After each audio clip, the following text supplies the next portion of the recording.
beyond the one we know, where the powers of darkness fear nothing but one man.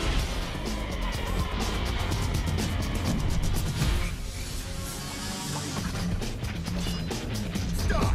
Blade. Welcome to Marvel Cinematic Universe. I am your Professor Mario Rivera, and joining me is the marvelous doctoral student Cyclone MC, who has a bachelor's in the MCU, a master's in the multiverse, and is going for their dissertation in Marvel Studies. Hello, Sly. How are you doing? I am very excited for this episode because in our chat for the show, you said that when you watched it, you were shocked about how you felt, and I'm so excited to learn more about what you meant by that. Yes, I alluded a little bit on Twitter how I was feeling about this specific movie, and we're going to get right into it. Of course, we are traveling through the extended Marvel universe of movies that are not the MCU, so we're definitely visiting. We've done Blade, we've done X-Men, and now we're moving on to 2002's Blade 2, which, of course, is directed by Guillermo del Toro, which, if you don't know, and you should know, did Shape of Water, Crimson Peak, Mimic, Devil's Backbone, Pan's Labyrinth, the two Hellboy movies. He is a powerhouse in terms of directing, Spanish director, and he makes, some of my favorite movies of all time. And for a while, this was one of those favorite superhero movies that I absolutely adored until today. So we're going to continue. We're going to continue through. Of course, a little bit history class. There's something I did want to change, or at least add to, and since we're going back and revisiting certain movies, franchises, this is a good opportunity. I want to talk about the fact that there's actually a designation on what Earth this takes place. So the MCU, or at least the Marvel comics, have always exist on Earth 616. That has been the sort of constant in which comic books are delineated, because they're, even though DC is like the comics company that has like the multiverse, the 52 planets, Marvel does have that too in certain aspects, of like Elseworld tales, and also the fact that, the Ultimate Universe was something, but 616 was their designation.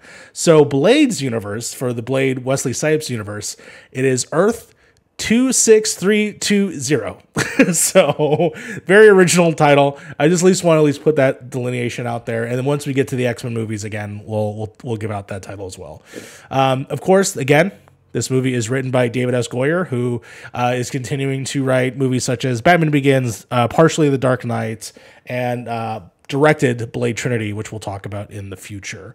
This studio is still New Line Cinema. It stars Wesley Snipes, Ron Perlman, Norman Reedus, Donnie Yen, Lenore Varela, and Thomas Kretschmann. I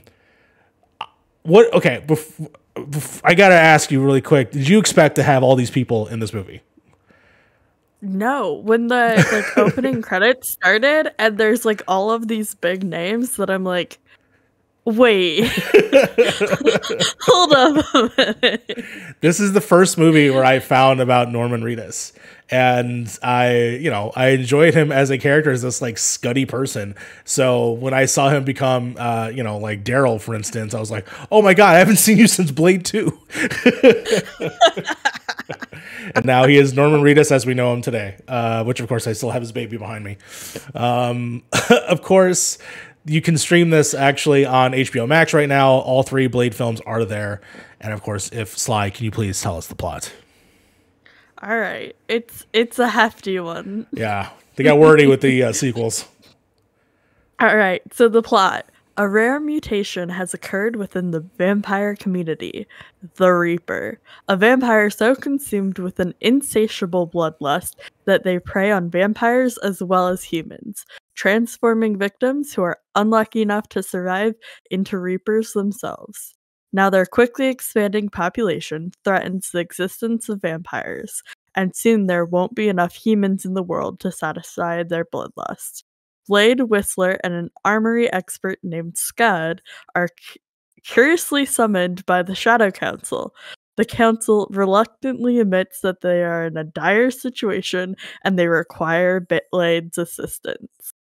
Blade then tenuously enters into an alliance with the Blood Pack, an elite team of vampires trained in all modes of combat to defeat the Reaper threat. Blade's team and the Blood Pack are the only line of defense which can prevent the Reaper population from wiping out the vampire and human populations. Bum. That's right. Fantastic reading. That was a lot to say and a lot of preamble to get to, which, I think is pretty hilarious. Of course, the only comic characters that I could verify that are comic book accurate was just Blade himself. Everyone else is a made-up character. There's no Reinhardt. There's no Lighthammer. Like, none of these characters actually. Scud is not a priest. Nobody is, even the main bad guy is not someone from the comics, which is wild. But yeah, I thought that was pretty funny. The fact that we continue to go through this Blade series, and yes, Blade and Deacon Frost was the only other major guy. I think they just loved the name, and that's what they did. And they just kept it for the character because I'm not sure much about that character. Of course.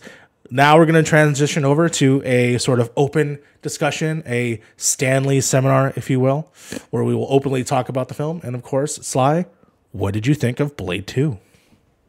It was interesting. Yeah. I thought it was really cool how they tried to balance, like, you don't really care about the Blood Pack, right? Like, you're not invested in them at all. And it seems like they're not trying very hard to make you invested in them, but yet there's like a couple moments where you're like, ooh, I feel for them. And so I thought that was really interesting. I was not expecting to care about them at all, and so like in those few glimpses I was a little surprised that I was like, oh, feelings. Yeah, I think there's definitely elements of things that I like because I think a lot of them are pretty cool. A lot of them are also not very cool, specifically Priest. Yeah. But when it comes, poor dude, I don't know. He was the first to go out. He was the first to go out. Yes, I kind of felt for him. Only because he was the first to go out. I just love that I think it was either him or Chupa were like advocating for genocide of their own people inside the. So I was just like, let's just kill them all, and I'm like, okay, dude. All right. For a guy named Priest. But I think a lot of my attachment, and especially the older attachment, is because I find a lot of recognizable actors within that troupe. The fact that Donnie Yen is in it, and he's as young and the peak of Donnie Yen as you could possibly get, and he gets like one action scene, is a crime. Yeah. Chupa is a recognizable face for me because I'm a huge fan of the Fast and the Furious, and he's in the first Fast and the Furious movie.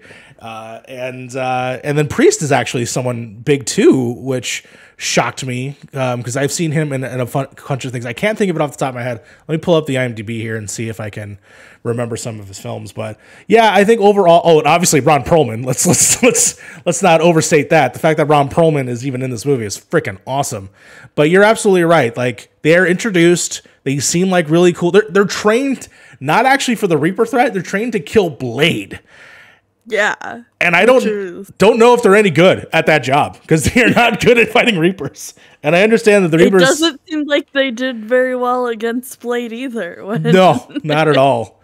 Like, yeah, like the fact that their introduction is just so, I don't know, in my mind, just like they got their ass handed to them so hard. But yeah, I don't know. I think that's. I think overall, I do enjoy the team, and they were definitely aspects that I loved originally about the movie. But overall, I think that, and I'm going to start positive, and then I'll go into the negatives. I think the look of the movie is probably my favorite thing about it. The fact that I love that it has a totally opposite color effect of the first movie, which was very blue in a lot of scenes.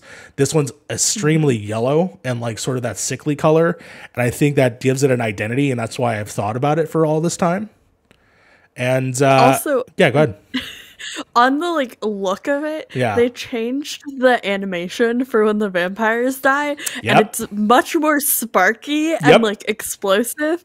And so I thought at the beginning, I was like, are they gonna like explain this with like him having a new weapon or something? And they totally didn't. They just Nope. didn't acknowledge it. Nope. And I respect them for that. They said, we're completely changing this animation and not acknowledging it once. Good for them. Yeah, not at all. Just totally gonna go ahead and continue with that. And I do love that the other animation you get when you kill a Reaper is like the most blinding light. Like it looks like the light. The problem that I have with it looks like the light that they use to kill them later. That I'm just like, well, how are you not instantly, like when Ron Perlman blows one up and he's not incinerated in any way. I'm just like, what the hell? But Right. yeah. So overall, you know, I'm more down on this movie specifically because I'm starting to lose the thread on Blade even as a character in this. Like nothing goes on. The one thing that they keep trying to do is this semi maybe love interest with the leader of the like with Nessa and I'm like, what is going on there? It's not clear. And I was just like, where's Karen? Yeah, and like, did Karen is contributing to any of this? And like what's going on with the serum? Because that was a big problem in the first one. They don't really address anything like that in this at all. It really is just sort of like, hey, we're going to go straight to the action scenes. And the action scenes this time around, and I remember as a kid, I'm like, oh my God, this is the coolest thing. Him jumping off the thing and like doing flips and shooting a bullet in slow-mo. Like, oh my God. As a kid, I'm like, this is the coolest thing ever. But watching it now, and I've seen now thousands, not thousands, there's not thousands of superhero movies. It feels like it. Thousands of hours maybe of superhero content. And just to see certain scenes just be so lackluster in my mind, especially when you're coming from, I would even say the last movie, which actually had decent action all throughout it, including it felt real and realistic. Now, love or hate it, there are some definitely weird CGI fighting moments in this movie that, you know, I see what they're going for trying to like make it more supernatural in the way that they fight. But at the end of the day, it's just two CGI people doing wrestling moves. Like there is a clear elbow drop at one point that is just so funny to look at. And a suplex, which was awesome. But even so, yeah, I felt disappointed in the action. I felt disappointed in where the plot is even going. Some things to me just don't make sense, including, you know, stuff later down the road. And, yeah, I don't know. And I honestly was kind of disappointed with the Whistler stuff. I thought that didn't make sense to me. Like, what was, I was like, yeah. Yeah. So that was, I'll get to my thoughts on that. But, yeah. I agree, like, the action wasn't great. The one thing that stood out to me that I thought they did a really good job with was if you, like, compare Blade's fighting style from the first one to here. The first one, he was very, like, bouncy, very acrobatic. I know I talked about that. And in this one, you know, it's, like, 2 years later or whatever. And his fighting is just so effortless. Yes. He just kind of stands there and, like, deflects everything like without breaking a sweat, and I thought that was a really cool like character development moment. I don't know if I think it's cool because we got no character development through the story or if it was actually cool, but I thought that was a cool character development moment for him. There is a moment where he like effortlessly like runs up to a dude and just stabs him, and I was just like, okay, cool. I dig it. Okay. Yeah, I was like, all right. He like, but like, yeah, when he kisses at his the whole Whistler line. Yeah.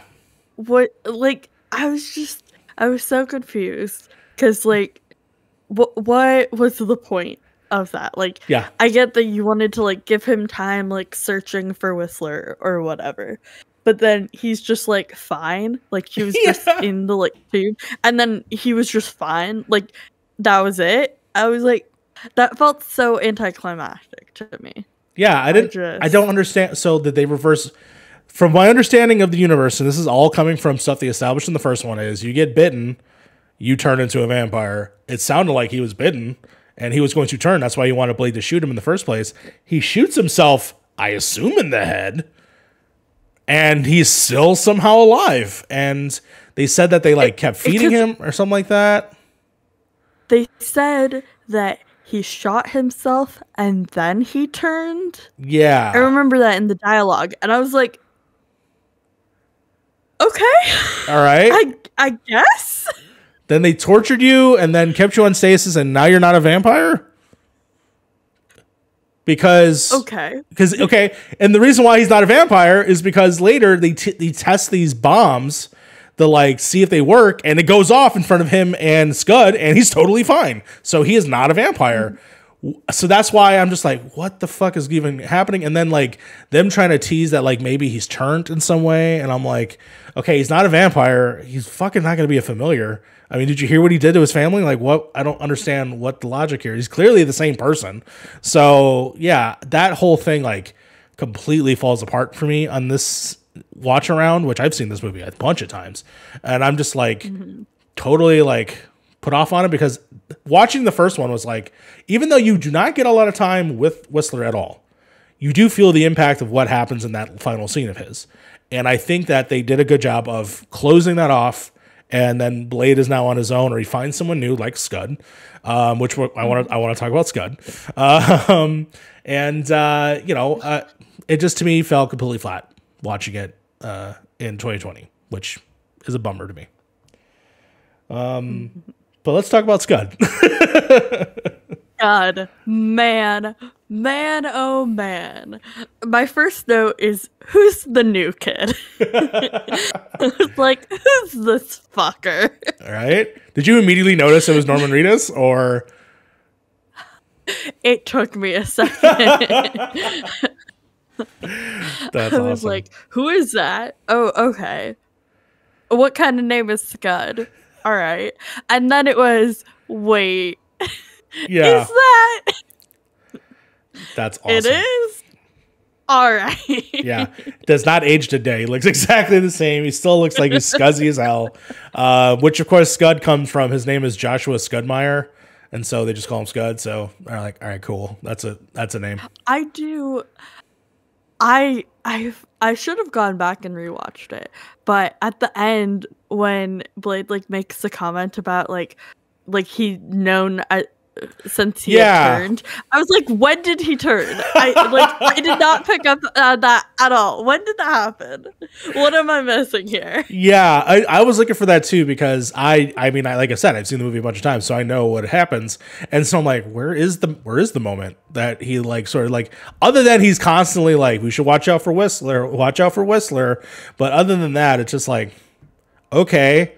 There's not an indication ever in the movie, so for Blade to even like do that, and like, was Blade's plan not to blow up the guy in the head, or why is it still not a dud? Like, does it have a delayed reaction? Like, what is going on? Like, did not understand why that was happening, and that's why it just sucks, because I actually, when I was a kid, was like, oh, Scud blowing up, oh, okay, hell yeah, that's hilarious. But me as an adult, I'm like, I like Norman Reedus, don't kill him. But yeah, for instance, yeah, it was just so bizarre. But yeah, no, it's to me, I love what Norman Reedus is doing. He just does that thing, and his only other role at this point that I am aware of was Boondock Saints, which co-host The Point in Progress is Frank's one of his favorite movies, and he's really good in it for what it is. And he's always played that sort of like normalistic person character, and to have him in this movie is fun. And his back and forth with Whistler was great, and I love the line that Whistler has when Scud blows up. He's just like, I was just starting to like the guy. Right. Because they finally like crossed over, and I was like, yeah, you're right. I love, that was great. that was good. And then he's a backstabber. Which I'm like, so wait, you let vampires rip you up, and then Blade saved you, and somehow you had surgery, and then you became and again, that whole backstory just, I don't know. And then when were you turned? Knows? Yeah, when were you turned? Yeah, it does not make sense, and that's why it's just like every little string is just fucking like unraveling this movie. So yeah, at a certain point, when he blows up, it's fun. Let's see. So how about the villain? What do you think of Nomak? Jared Nomak. I thought that was like the one interesting storyline in this film, especially like like, like generic, like you have to unite for a common enemy, blah, blah, blah, blah, blah. But then the interactions with him and Nissa were when I was like, oh, this is interesting. I wish they gave us more of that, because I thought that was really compelling. Yeah. And just like, I agree. Actually enjoyed that part. I agree, and I think his introduction scene's great because he's sort of in that moment. He actually looks like a human when you first see him, and you see him interacting. I love this, like, hey, they'll take blood in a jar. That dude was great. Yeah. I love that dude. I have no idea who he was, but he was a highlight. 100%. And then you get this sickly guy, gets put into this this weird. It looks awful. I don't know why he would be there for a blood transfusion, but it looks like they were taking desperate people, and that's how they were getting their stuff. And I'm very curious what they saw in his blood that wasn't the Reaper strain, because they're like, oh, there's something in your blood that we love, and we're gonna take you over. But either way, the scene of him revealing himself and just totally munched on vampire, like the idea that there is a bigger creature than the vampire taking out vampires, I do find very interesting. And then turning them into, and again, it gets into the thing where they don't fully explain things, but they do explain other things. Like, so are the Reaper vampires, the one that he's making, are they mindless zombies, or do they have their own agency? Because there's some that wear clothes and some that don't, and some that are just like, ooh, like doing this, and there's other dudes like wearing like full on hoodies. So yeah. There's things where I'm like, what is the hierarchy of this? Does he feel bad when they all explode?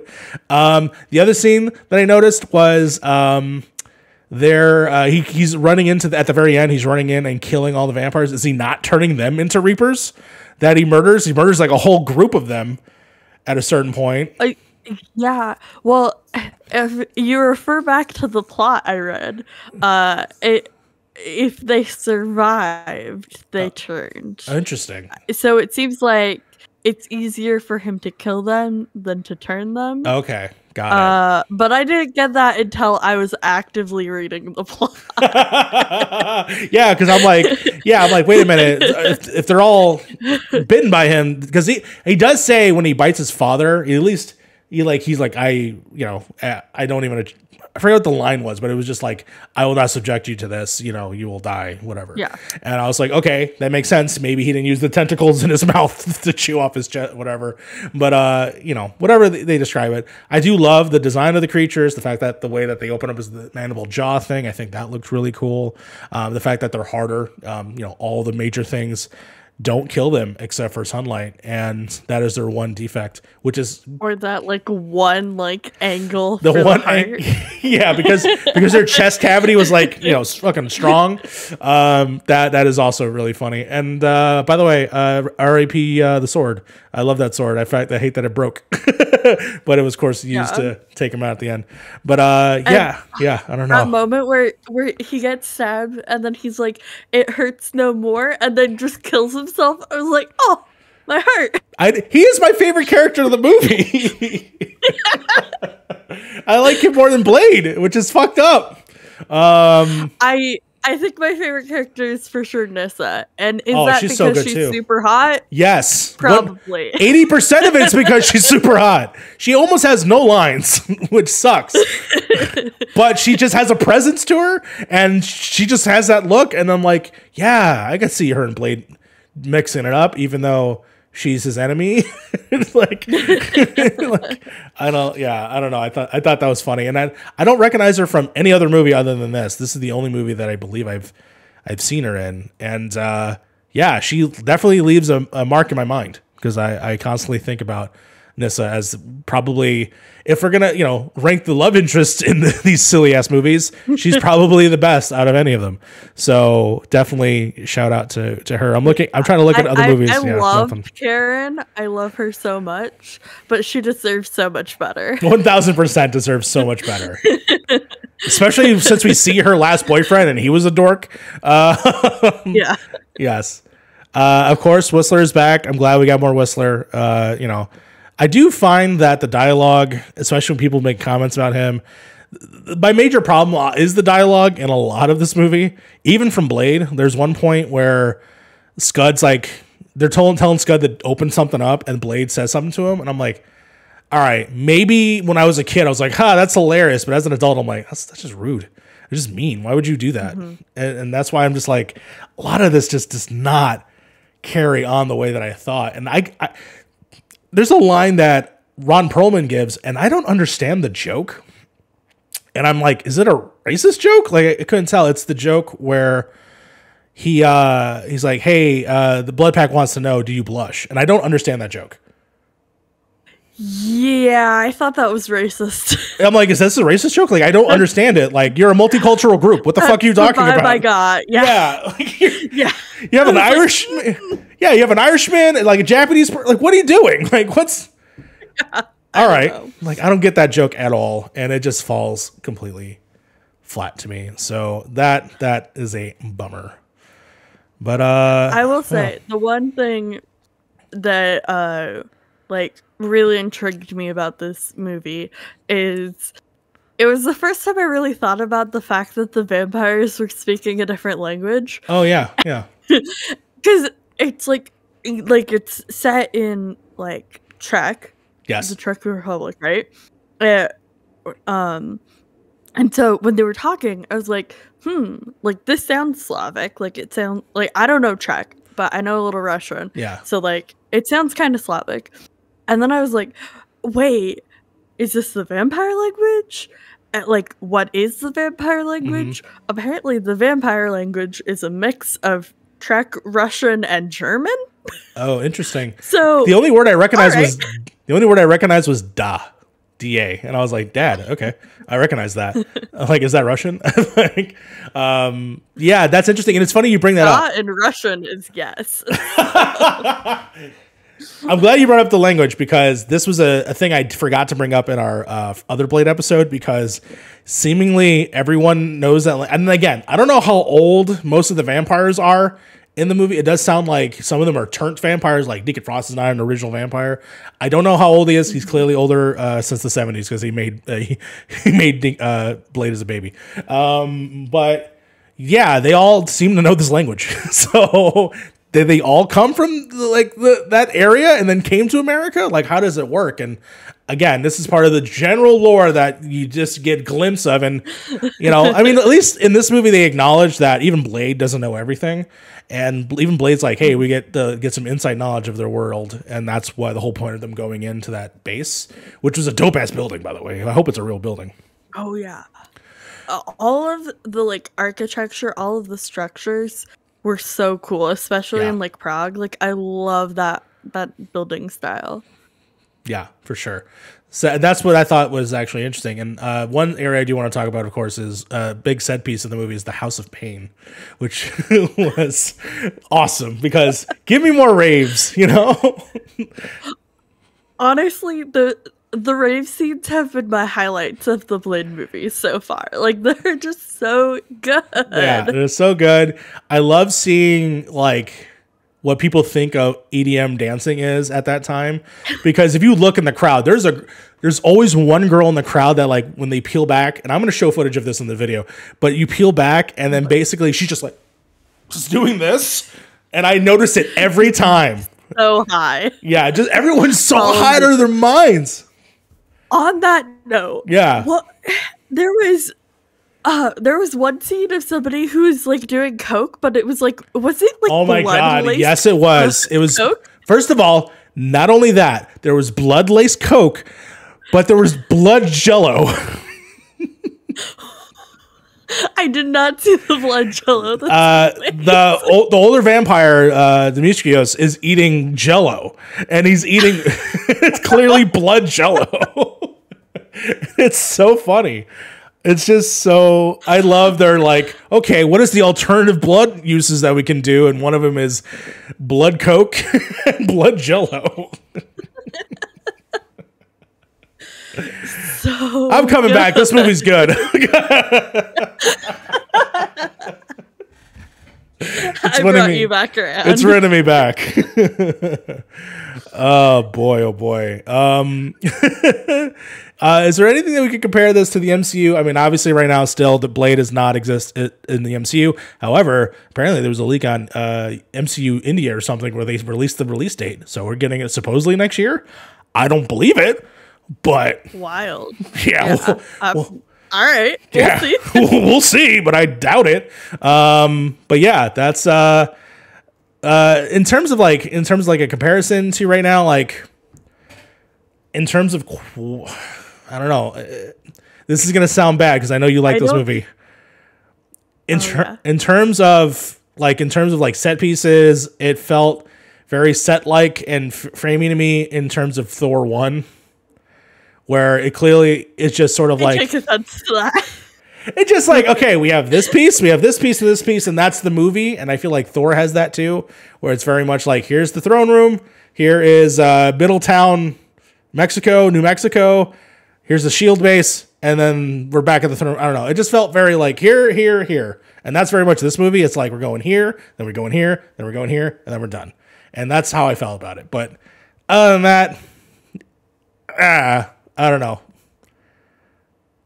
Yeah, I when I first watched Thor, one of the things I remember is I finished watching Thor and I was like, wow, I love that movie. That was a great movie. Yeah. And then like 24 hours later, I was like, I don't know if I actually liked that movie at all. And I was talking to you and you said Thor 1 is very much a play. It is. It has 2 sets and it just goes back and forth between. Yeah.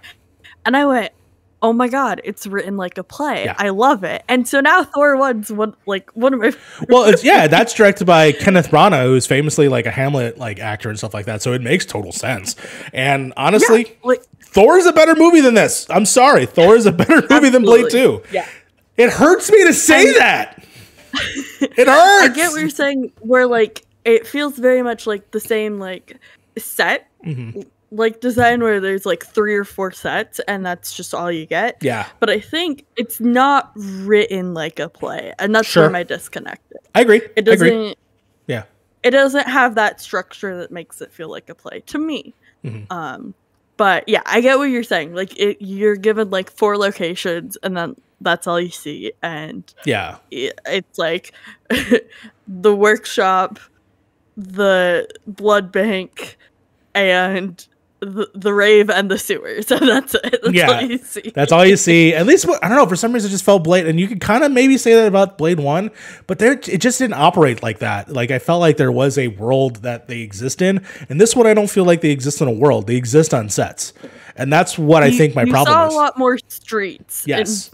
You see society. You see society. You see life, and this is just, okay, we're going this, and this, and then we're done. Like, humans are almost a non-factor in this unless they're a victim, like, at the rave. Like, I just see one woman just being eaten and nothing's being done about it. And that's it. It's just like, yeah, I mean, that's why it's so interesting watching this movie with a totally different lens, and just seeing things that I just don't appreciate about it, which back then I totally did. So, I don't know.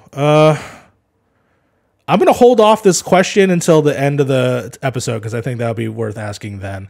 But did you have any other notes? Because I know that you take notes sometimes when you watch these movies. I do. I do not have as many notes for this episode. Yeah, I figured. I just appreciate that one of them was, what the fuck is happening?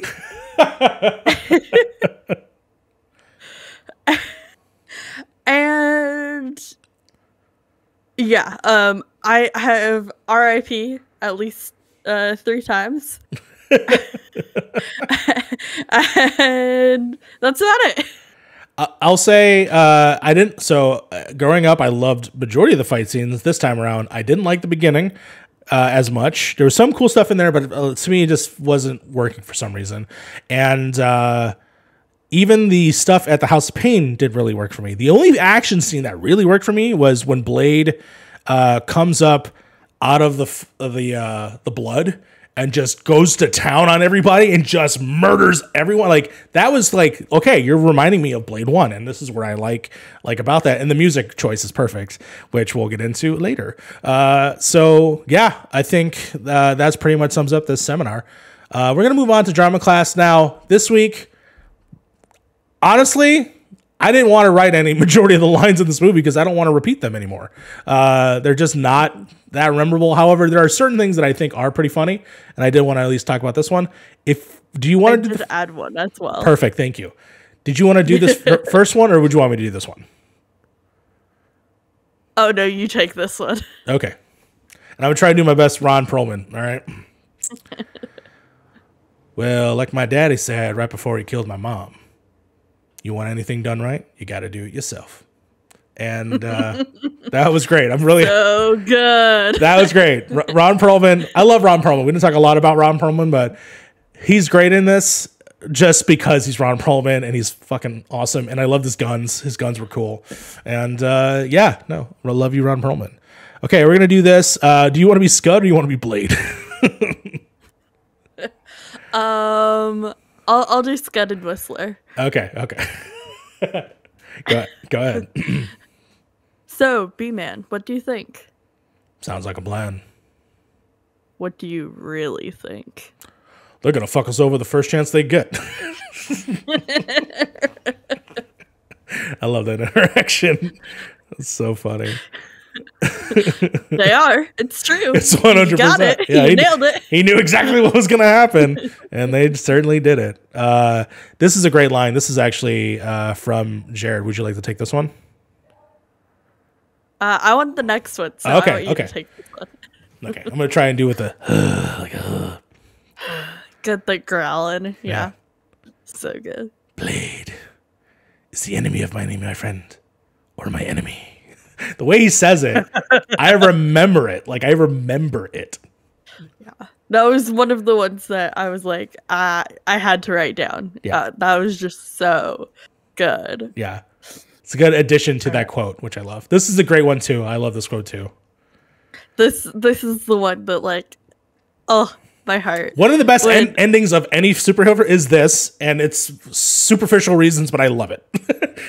It's absolutely beautiful, and it's Nessa at the end when she's like, I want to die a vampire, and she goes, I want to see the sun. So good. My heart. So good. You beautiful, beautiful person, you. And of course, so hot. So hot. It's ridiculous. So ridiculous. Has like 10 lines, but so hot. Even when Jared has her, she says nothing. Okay, this one I love because this is he's surrounded by Reapers and he just has this tone. He's like, you obviously do not know who you are fucking with. And it's so good. And those are the best lines of the movie. Nobody else repeat anything. Yeah. That's all you need. That's the movie right there. There you go. You don't need any of the other terrible things that people say in this movie. And that concludes drama class. Moving on, of course, we're going to go into music room, where superhero movies in this era are remembered for their original soundtrack. Does the movie hold up in this movie, or any songs that are still bangers today? And this movie had some banger. Yes, it actually does. And I'm very happy because I did not remember a majority of these. I remember them like subconsciously in my mind, but I didn't know who sang them. I just knew that they existed. And to me, we're not at peak like, hey, this is the song and like I think of this song and I think of this movie, but this is still like really great music. And the first one that I want to point out is when the Blood Pack and Blade's team are going into the House of Pain, this song kicks in and it's so fire. And it has Mos Def just at like full blown capacity. Just, surprise to you. I created a Spotify playlist that will collect. Hell yeah. Every time we do a new episode, it's going to add songs to it, and it's going to have all these bangers. So I have up to date so far of all the movies that we did. So this, of course, will be featured on there. If you do want to hear the song, I heavily suggest checking out maybe the show notes of this episode, where I will list the Spotify playlist called MC University. So definitely check that out. But yeah, this song is it just has that beat, and it has Mos Def just straight killing it. What were some of the other like scenes that you thought like had some great music? Obviously, the House of Pain has a bunch of good stuff too.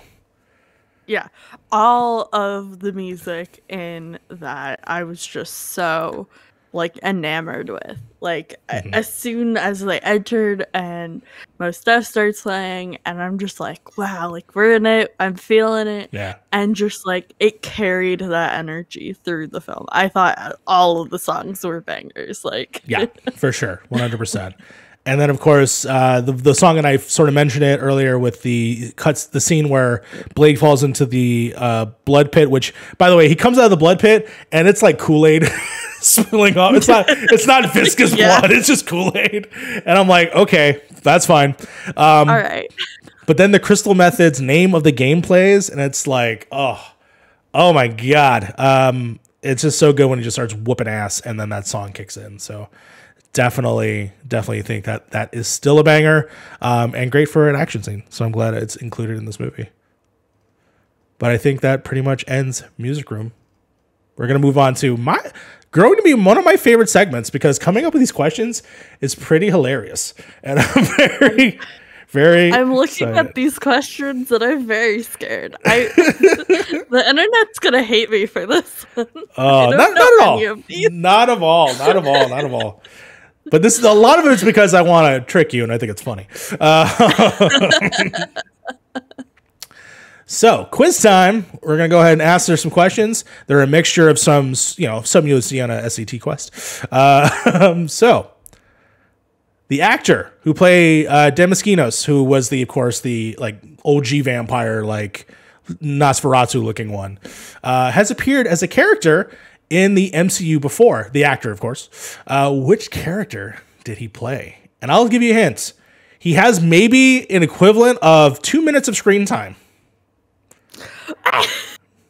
I mean, and he's in a post-credits. He's in a post-credit scene. Is he? Oh gosh, I don't remember what they're called, but it's the like 3 dudes that everybody thought was the timekeepers when Loki started happening.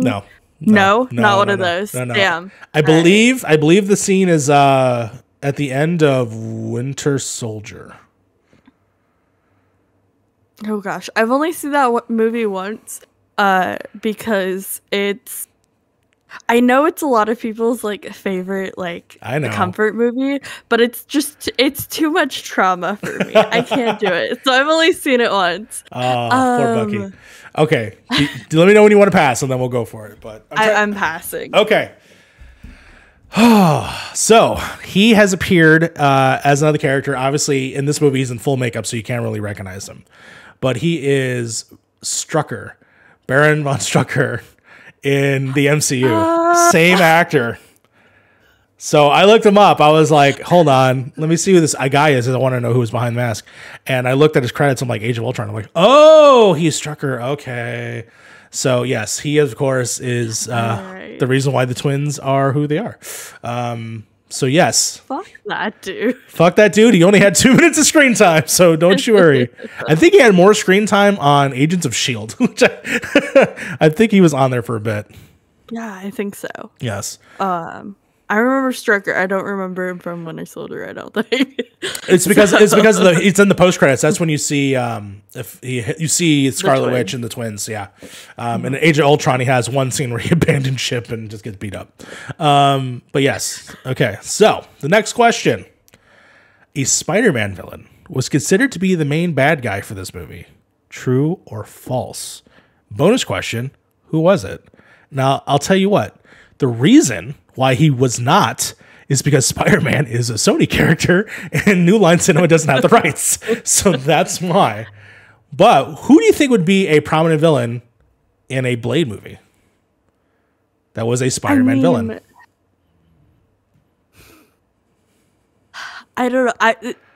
Based on the jaw anatomy tentacles, it was giving me Venom vibes, but I don't know if that's what they were going for at all. Let me know when you give up. Well, was it true or false? Is it true? Is it true or false? That's a good. I can definitely see that being true for sure. Okay, so it does count as you get a point if that's correct. So yes, it is in fact true. They were considering that. Bonus, you said Venom. So don't worry about that point. They were considering on putting Mobius, who is a vampire, as the villain of this movie, which would make more sense than a totally random character. But still, yes. So Mobius at one point was considered to be the villain in Blade 2. I forgot that Mobius was a villain. Listen, we all vampire. We all did. And did you know there's a trailer for a movie that's supposed to come out next year? Yeah, that's the thing that exists. So, which when it does come out, it is on our list to watch. So definitely look out for Mobius when we get over there in like 40 weeks. We got to talk about that because I definitely want to do MCU episodes that maybe are movies coming out, so like Eternals, like we could have a special after school credit or just to talk about the movie. Yeah, we can do an extra credits or whatever. Yeah. Because oh my gosh, I'm so excited for Eternals. Oh my god, me too. Every clip, I'm like, yeah, this is getting cooler and cooler. I cannot wait. Every time there's an Eternals trailer, I am scouring the trailer for Lauren Ridloff. Yeah. We've seen her in 3 scenes so far. 2 are in the trailer that played before Shang-Chi, and then 1 in the newer one. Gotcha. I'm just looking for Lauren Ridloff. Oh boy. Okay, 2 more questions and then we're moving on. But this is a good question. Which famous pop star wanted a cameo during the House of Pain sequence of the film? A. Justin Timberlake. B. Usher. C. Michael Jackson. Or D. Prince.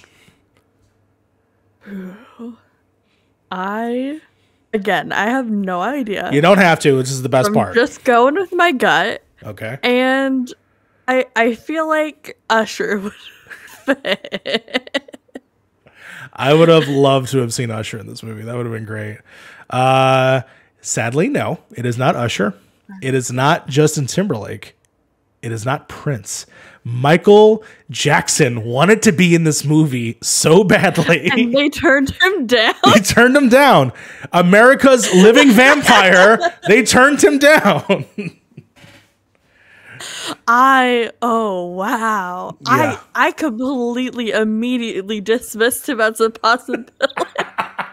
I was like, if Michael Jackson wants to be in your movie, you let him in. 100%. This is why he's in Men in Black 2 as an alien. Which is hilarious. Yeah, he was gonna potentially be in Blade 2, and they were like, "Yeah, let's not do that. Let's just not." Two on the nose. 2 on the nose. Nose falls off. Okay, moving on. That was a terrible joke. Okay. The question that keeps coming back, and I'm very curious. Does Stan Lee have a cameo in this movie? I was looking and I did not see him. So I'm going with no, he was not in it. Because I tried so hard to find him. And I'm like, where would he fit in this movie? In the rave.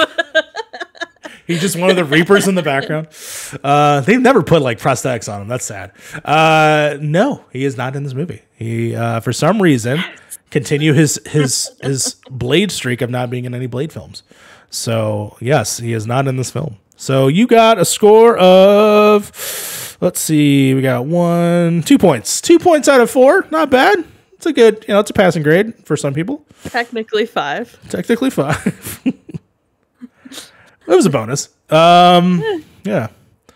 Okay. And then that concludes quiz time. So we're going to go to homeroom. We're ready to close up shop.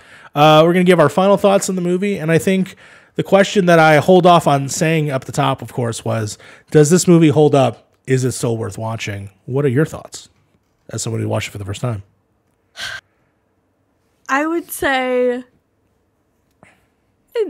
maybe. If you want to be like me and see every Marvel thing that has ever existed, yeah, sure, watch it.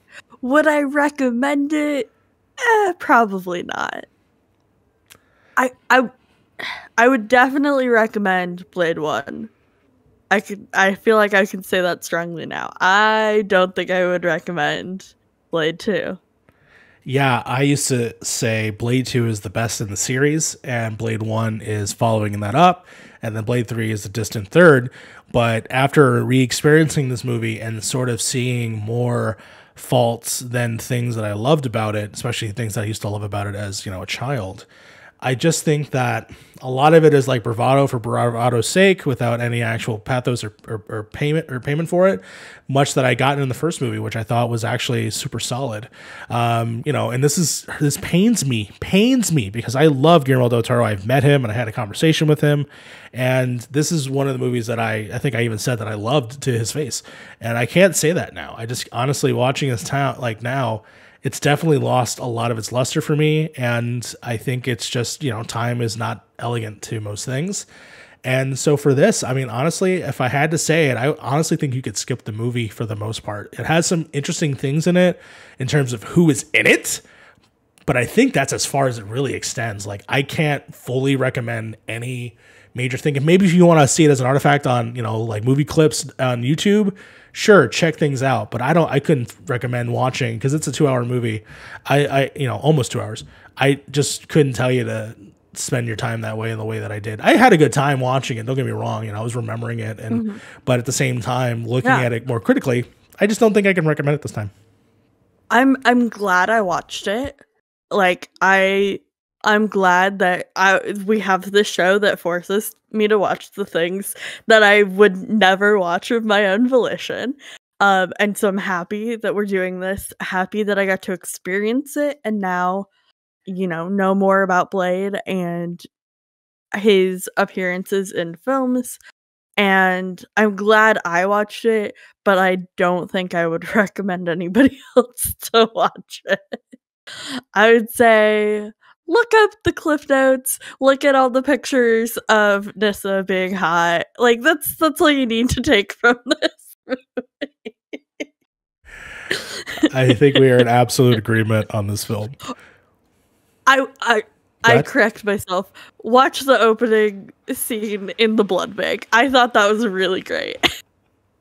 Yeah, it was like, that was the world building that I was missing. Like, that was the stuff that I was like, this is good. I needed more of that throughout the whole movie. Yeah, I needed more shady clubs with Asian men wearing glasses in the dark.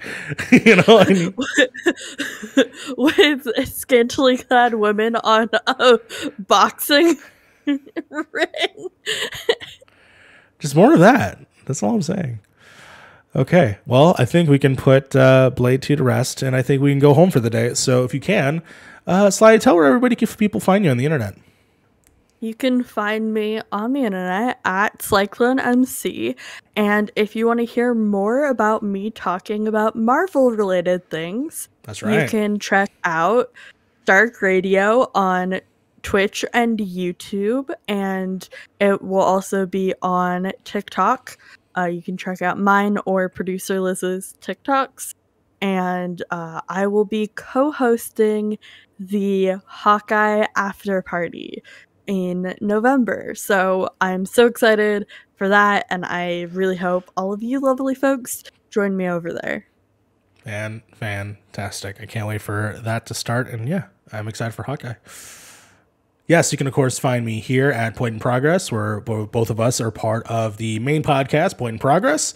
Go live every Friday, and episodes come out as a two-parter, essentially, on Mondays and Tuesdays, and are available on all audio podcasts as well, including this show. So please, if you can, leave likes and subscribes on our YouTube. If you're watching us on YouTube, please leave us a review once we post this as an audio form. We really think that helps and really helps the show grow and for other people to discover us, and we're really looking for the support. And if you can, thank you so much. But yeah, find me at Night Mute City on Twitter, and that pretty much wraps it up. So I guess class is now dismissed. We represent the ruling body of the vampire nation. They're offering you a truce. They want to meet with you.